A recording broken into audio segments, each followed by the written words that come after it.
Their nervous system is firing. When we're anxious, the sympathetic nervous system, it activates. That's like your heart rate rises, breathing shifts, speech accelerates. Listeners unconsciously interpret that speed as uncertainty, even if actually you know what the fuck you're talking about, you just talk fast like I do. So studies on vocal perception show that slower, lower paced speech is actually associated with higher status and greater credibility. Now you got to be careful here, because when you're talking to your boss, don't try to be profound. You want to make sure you are tied to the right timing. But when you rush your most important points, you subconsciously signal, I need to get through this before you reject it. What's the fix? When you reach your most important sentence, slow down by 20%. Add micro pauses. Breathe before the key line. For example, instead of saying, so what I'm saying is we should pivot the whole strategy because the data is clearly showing diminishing returns. Try, I think we should pivot. The data is showing diminishing returns. You can make everything fast up until then, but when you've got your plane to land, land it. I want you to remember the 3 S's: shorter, slower, stronger. They use this on us in advertising. Like, listen to the speed of this part of the Apple speech. Think different. Here's to the crazy ones. Here's to the crazy ones. The misfits, the rebels, the troublemakers, the round pegs in the square holes, the ones who see things differently. They're not fond of rules, and they have no respect for the status quo. You can quote them, disagree with them, glorify or vilify them. About the only thing you can't do is ignore them, because they change things. They push the human race forward. While some may see them as the crazy ones, we see genius. Because the people who are crazy enough to think they can change the world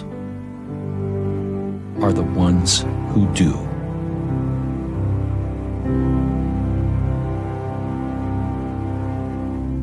They basically relaunched Apple's brand around creativity and nonconformity, but done really cleanly, slowly, and strategically. Trap 4, story not specs. So I'm using Steve Jobs a lot in this because he's one of my favorite entrepreneurs, but also because he's one of the best of all time. And he is one of the best speakers ever, so we should steal his homework. And I think he followed a simple arc: status quo to problem, to bold promise, to proof, to the future. So he would start with words like the world before, phones are clunky, laptops are heavy. Then he'd raise the stakes to make a clear promise, but in the future, you will hold all of the songs in your pocket. Then he would show the solution live. Bam, show, don't tell. Because people remember the story change, not the feature list.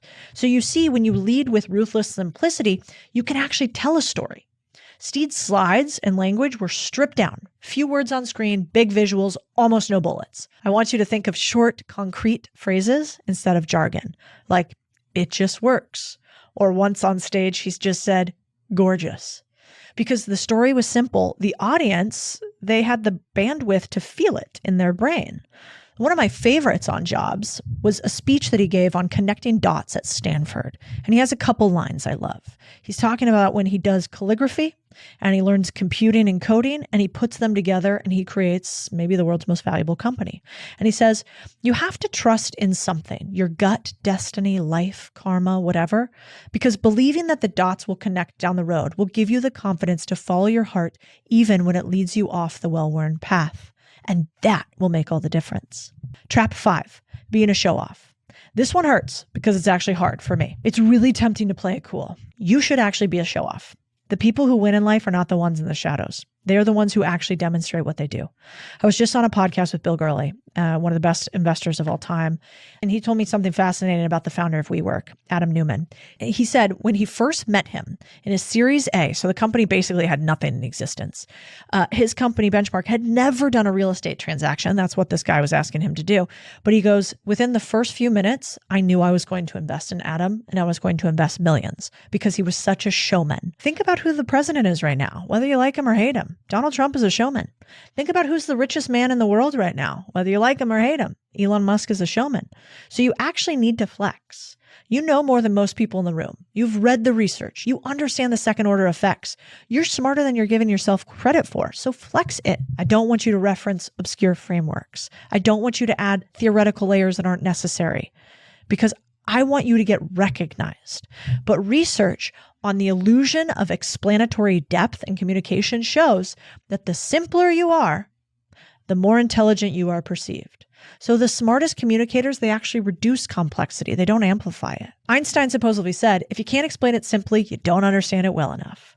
Whether he said it or not, I think it's true. Smart, insecure speakers try to prove they're smart. Secure, smart speakers make everyone else feel smart. Think about that for a second. That's the power. So here's the fix. Go big and show, but default to the show being simple.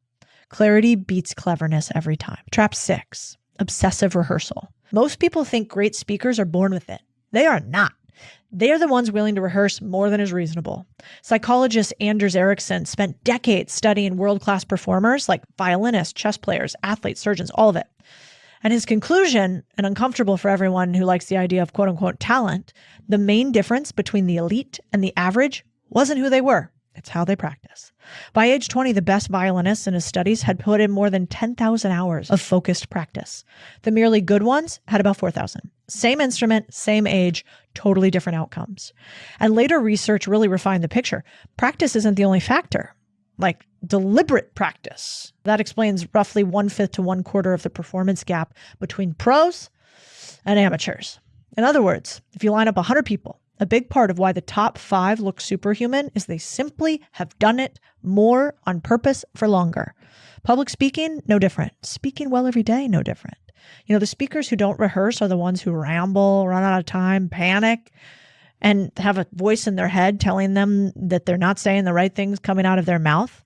The ones who run the talk out loud multiple times, well, they're calm and clear, baby.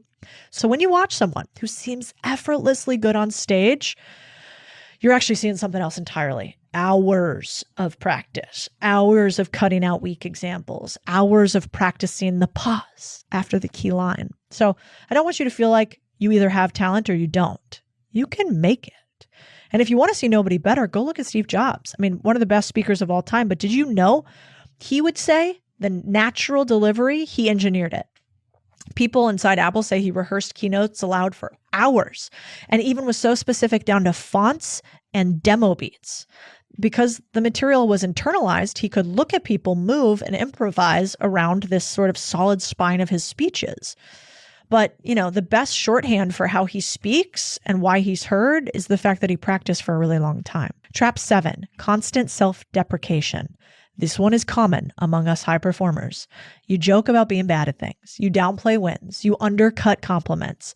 I know sometimes it feels humble, and maybe sometimes it is, but overuse of this is nothing but self-sabotage. So research on impression management shows that strategic modesty works when balanced with being super competent.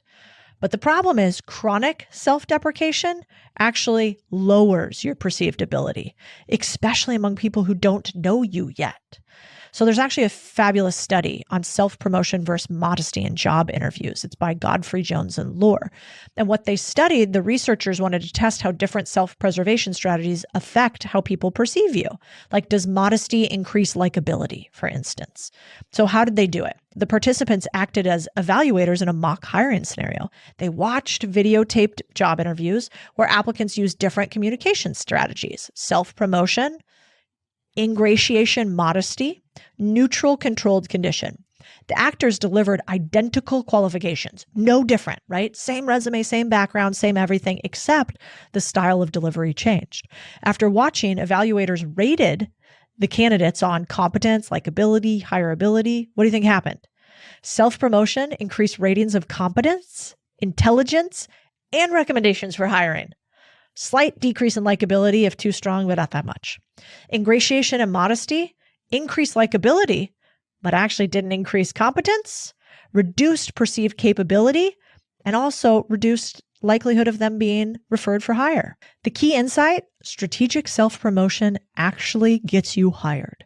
You being modest isn't helping anybody else but your competitors. And, I really want you to think about this, because a lot of times somebody will give you a compliment like, You did a great job. That was a great presentation. And you reply, honestly, I totally winged it. It was kind of a mess. You just rewrote their perception. Upgrade move, accept the praise. Thank you. That's it. You don't need to shrink to be likable. Confidence with warmth is magnetic. Insecurity disguised as humor, nothing but transparent. So the pattern behind all these traps, if we're going to zoom out, is fear of social rejection, being wrong, fear of being judged, not being liked. Smart people feel this more because you actually see all the complexity of this. Oh, to be a beautiful idiot, right? You know how much you don't know. And so here's the paradox. The people who win rooms aren't the ones who know the most. They're the ones who manage perception of others best. And perception is heavily influenced by delivery, not just content. It's not about pretending. It's not like the fake alpha energy. It's really about aligning to how you can get the outcome you want. Your job isn't to defend against every possible criticism. It's to communicate clearly and let your ideas stand. And so I want you to ask yourself a couple questions. A simple speaking reset framework. Before important conversations, run this checklist. Am I hedging unnecessarily? Am I over-explaining? Am I rushing? Am I overcomplicating? Am I landing statements confidently? Am I comfortable with silence? Pick one thing to improve per week. Don't try to fix everything at once. Awareness alone is going to upgrade you 15, 20, 30%, because practice actually will help you upgrade the rest. Most smart people are not held back because you're dumb. You're held back because how that intelligence is delivered. If you fix the delivery, suddenly the room treats you like the smartest person there because now you sound like it. So if you want to outperform your peers in anything that involve words, there's a simple unfair advantage available to you. Rehearse more than they do and rehearse with intent. Run the talk through out loud. Fix one thing each time. Do that obsessively and people will start calling you unnatural. That's it for today.